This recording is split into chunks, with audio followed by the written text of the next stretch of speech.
पूरे हॉस्टल में अफरा तफरी मची हुई थी। दो बच्चों की लाश बड़ी बुरी हालत में हॉस्टल के बगीचे में मिली थी। एक लाश पेड़ पर लटकी हुई थी, उसकी बॉडी से खून टपक रहा था और दूसरी लाश के कपड़े फटे हुए थे। ऊपर से गिरने के कारण उसके शरीर से भी कई जगह से खून निकल रहा था। मैंने तुम लोगों से मना किया था, हॉस्टल मत खोलो, मगर मेरी बात किसी ने नहीं मानी। इंजीनियरिंग कॉलेज में एडमिशन हुए थे। सारे कॉलेज में बहुत चहल पहल थी। इस साल कॉलेज में 2 नए सब्जेक्ट भी चालू किए थे। इस कारण बच्चे ज्यादा थे जो कॉलेज के हॉस्टल में ठीक से एडजस्ट नहीं हो पा रहे थे। सर, बच्चों को रुकने के लिए कोई व्यवस्था नहीं मिल पा रही है और हमारा हॉस्टल भी छोटा पड़ रहा है, तो क्यों ना हम एक रूम में 2 बच्चों को रुकने के बजाय 3 बच्चों को रूम शेयर करने के लिए कहें? नहीं, हॉस्टल के कमरे छोटे हैं। एक कमरे में 3 लोग आसानी से एडजस्ट नहीं हो पाएंगे। ऐसा करते हैं, पुरानी बिल्डिंग वाला हॉस्टल रिनोवेट करा लेते हैं, बच्चे आसानी से रुक जाएंगे।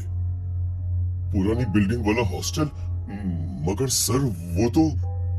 अरे वो तो क्या, कुछ नहीं, हॉस्टल को फिर से कलर करा लो, उसके बाद कोई दिक्कत नहीं होगी। प्रोफेसर के मना करने के बावजूद भी प्रिंसिपल नहीं माने और उन्होंने वो हॉस्टल बच्चों के रहने के लिए खोल दिया। कुछ दिनों के बाद वहां छोटी मोटी घटनाएं होनी शुरू हो गई, जिसमें कभी बाथरूम के नल में से पानी की जगह खून आता, तो कभी आधी रात को किसी के रोने की आवाज। जूनियर स्टूडेंट्स को लगता कि सीनियर स्टूडेंट रैगिंग ले रहे हैं। सभी लोग इन सारी बातों को सामान्य मानकर नजरअंदाज कर रहे थे कि एक सुबह पूरे हॉस्टल में अफरा तफरी मच गई। 2 बच्चों की लाश बड़ी बुरी हालत में हॉस्टल की बगीचे में मिली थी। एक लाश पेड़ पर लटकी हुई थी, उसकी बॉडी से खून टपक रहा था और दूसरी लाश के कपड़े फटे हुए थे। ऊपर से गिरने के कारण उसके शरीर से भी कई जगह से खून निकल रहा था। मैंने मना किया था हॉस्टल मत खोलो, मगर मेरी बात किसी ने नहीं मानी। उसी हॉस्टल में रौनक और पीयूष नाम के 2 दोस्त भी थे, जिन्होंने माँ बाप के पैसों की बदौलत इतने बड़े कॉलेज में एडमिशन हासिल किया था। वो लोग वहां पर पढ़ाई करने नहीं, बल्कि मौज मस्ती करने के इरादे से आए थे। वार्डन और चौकीदार दोनों का ही मुंह उन्होंने पैसों से बंद कर रखा था, इसलिए हॉस्टल में उन्हें कोई रोका टोकी नहीं थी। अरे यार, आज तो डिस्को में बहुत लेट हो गए, रात के 3 बज रहे हैं। वार्डन परेशान ना करे तो अच्छा है यार। अरे यार, घबराता क्यों है? मेरा ये दोस्त किस वर्ष की दवा है, देख लेंगे। दोनों चुपचाप हॉस्टल में घुसने की कोशिश करते हैं और देखते हैं कि वार्डन और चौकीदार दोनों सो रहे थे। ये देख हमारे रखवाले, इन लोगों को खुद रक्षा की जरूरत है। पीयूष की बात सुनकर रौनक के चेहरे पर हंसी आ जाती है। अरे ये देख मेरे पास क्या है। कहते हुए पीयूष रौनक को एक शराब की बोतल दिखाता है। अरे यार, हॉस्टल में शराब भी और शबाब भी। देख देख देख, छत पर एक लड़की है, आज रात डबल पार्टी। अरे हाँ, हॉस्टल की छत पर एक लड़की है, मगर बॉयज हॉस्टल की छत पर लड़की का क्या काम यार?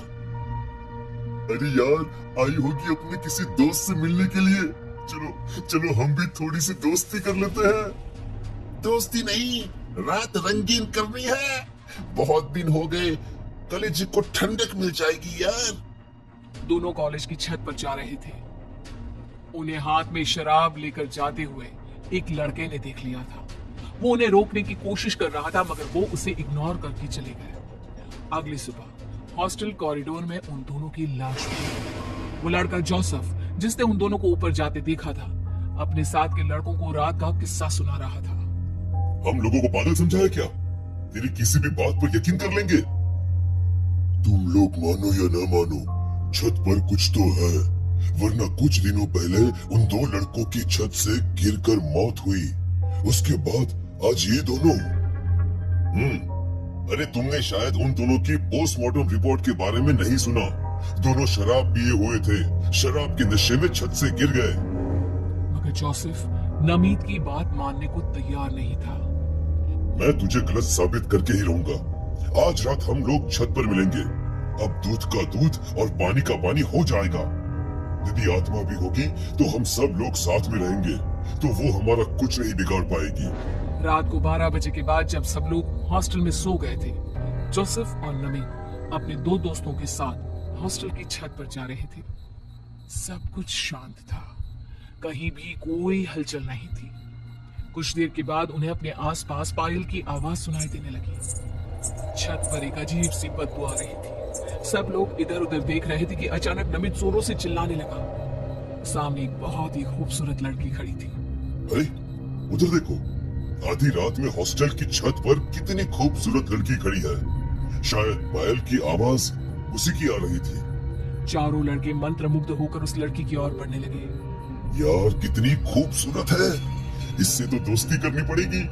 नमित दोस्ती करने के लिए उसकी ओर बढ़ रहा था कि अचानक वो खूबसूरत सी लड़की एक भयानक चुड़ैल में बदल गई। वो चुड़ैल जिसका चेहरा पूरी तरह से कुचला हुआ था, हाथ पैर टूटे हुए थे, इसकी वो घसीट कर चल रही थी। वो चारों लड़कों के सामने आकर भयानक हंसी हंसने लगी। चारों लड़के बुरी तरह से डर चुके थे। भागने के लिए जैसे ही वो सीढ़ियों की ओर जाने लगे तो छत का दरवाजा अपने आप बंद हो गया। छत की लाइट चारों बंद कर दी। और क्यों खड़े हो, मेरे करीब आओ। तुम लड़के लोग तो लड़की देखकर उससे दोस्ती करना चाहते हो ना, और मुझे देखकर पीछे हट रहे हो।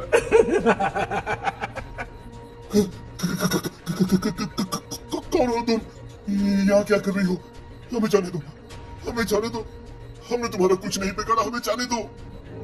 मैं सबको खा जाऊंगी, सबको मार डालूंगी। तुम लड़के यही तो करते हो, लड़कियों की जिंदगी बर्बाद। लड़के देखे नहीं कि टूट पड़े जानवरों की तरह उसके ऊपर। अभी कुछ देर पहले मेरी खूबसूरती की तारीफ कर रहे थे, अब क्या हो गया? क्या मैं खूबसूरत नहीं लग रही? बताओ ना। For God's sake, अरे हम लोगों को छोड़ दो। हम लोगों ने तुम्हारा कुछ नहीं बिगाड़ा, छोड़ दो हमें। बिगाड़ा तो मैंने भी किसी का कुछ नहीं था, फिर क्यों मुझे कुछ लोग हाथ पैर बांध कर इस छत के ऊपर ले आए थे, मेरे साथ जबरदस्ती की। उसके बाद मेरा चेहरा कुचल कर मुझे छत से नीचे फेंक दिया। देखो देखो मेरा चेहरा कितना बदसूरत हो गया, मेरे हाथ पैर सब टूट गए। तब से लेकर आज तक मैं अपने कातिल की तलाश में घूम रही हूँ। मरेंगे इस हॉस्टल में जितने भी लोग हैं, सब मरेंगे। कहते हुए उस चुड़ैल ने उन चारों को अपने बड़े बड़े नाखूनों से चीर डाला और फिर छत से नीचे फेंक दिया। अगले दिन जब उन चारों की लाश हॉस्टल के कॉरिडोर में मिली तो प्रोफेसर तुरंत प्रिंसिपल के पास मिलने गए।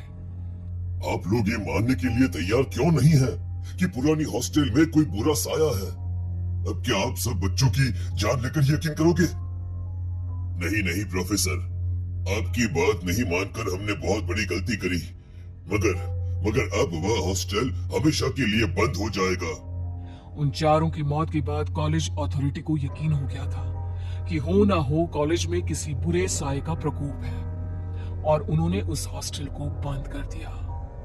मगर आज भी रात में लोगों को वो खूबसूरत लड़की हॉस्टल की छत पर खड़ी नजर आती है, जैसे किसी का इंतजार कर रही है।